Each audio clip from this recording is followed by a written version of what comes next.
జీవులకు భగవంతుడు పెట్టే ఉంచాడు. చీమ కాడికెళ్ళి కడుపు పెడుతున్నాడు కష్టపడితే కాదా. మనం నిరాశగా బతకద్దు జీవితంలో. మన ప్రాప్తంలో ఏది వచ్చినా దాని కష్టాలు వచ్చినా ఎన్ని బాధలు వచ్చినా ధైర్యంగా ఎదుర్కొనేది మనకు కావాలి. అది ఒక్కటి నేర్చుకోవాలా. నీ అన్ని దేవతలు నీ తట్టు ఉన్నట్లే బాధనే పడద్దు. నాకు అది ఇవ్వలేదు. దేవుడికి ఎవడి మీద కోపం లేదు. అందరికీ మూతిచ్చిన దోషంకు మేత ఆయననే పెడుతుండు. ఇన్ని జీవులకు మనం ఏమైనా చేస్తున్నామా? ఏనుగు రోజు ఒక ఎకరం పైరు తింటుంది. దానికి కావాల్సినంత మండలు రోజు దొరుకుతున్నాయి. ఎవడు పెట్టించిండు? కొన్ని వేల ఏనుగులు దొరుకుతున్నది. ఎన్ని ఉన్నది తింటున్నది. ఏ ప్రాణి రాత్రి అయితే అన్ని తిని పంటున్నాయి. ఒక్కటన్నా ఉరుతుంది. పిల్లగాడికి పాలియకు తెల్లందాక ఎంత దొరుకుతాడు? ఈకలు బొబ్బలు పెట్టాడు వాడు కదా. అంటే ఏడ్తలేడంటే వాడు పాలు దిగిండు అన్నట్టే కదా అర్థం. వాడు కడుపులో ఏదో పడ్డది అన్నట్టే కదా. అట్లాంటి ప్రాణులన్నీ రాత్రి ఏమన్నా అల్లరి చేస్తే ఎవరుతున్నాయి? ఆకలి ఉంటే ఏ ప్రాణి ఆగది. అంటే అన్ని జీవులు అంత ప్రశాంతంగా ఉంటున్నాయి ఆ సర్వేశ్వరుడు అనుగ్రహం వలన. మనకు ఎప్పుడు చూసినా ఏదో ఒక నిరాశ. నాకు దేవుడు అది ఇవ్వలే ఇది ఇవ్వాలి అన్ని ఇచ్చిండు. ఏం తక్కలేదు. మనం ఆలోచిస్తలేము. ఆయన రుణం ఎప్పటికీ తీరిపోయింది భగవంతుడు. ఎన్ని మనకు ఆయన శాశ్వతమైన మనం రుణపడి ఉంటాం. భగవంతుడు మన కన్నిచ్చిన దానికి కంటికి రెప్పనిచ్చిండు. కంట్లో తుక్కుపడేది మన కన్నుకు తెలియదు కానీ ఆ రెప్ప చక్కన మూసుకుంటుంది. ఈ గచ్చి కొట్టినప్పుడు నువ్వు చూడు.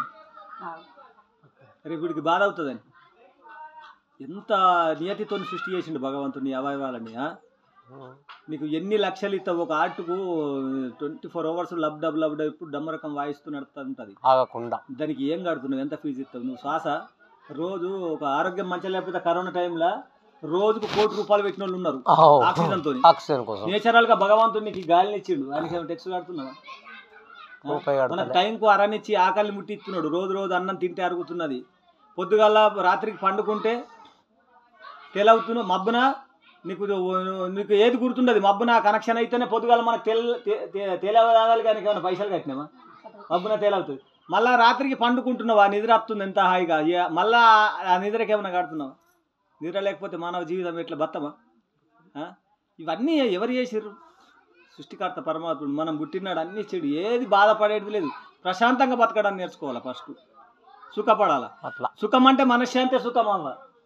ఆస్తులు ఉంటే ఎన్నడు సుఖం. వాళ్ళకి అది ఉన్నది వీళ్ళకి మనం అసలే అనుకోవద్దు. ఆయన కోటీశ్వరుడు. ఆయనకు రోజు గోలేసుకుంటే తింటుండు గోలేసుకుంటే అంటుండు. నువ్వు ఎట్లా కింద వన్నా మనకు చక్కగా నిద్ర వస్తుంది. నిద్ర కావాలా? కోట్లు కావాలా?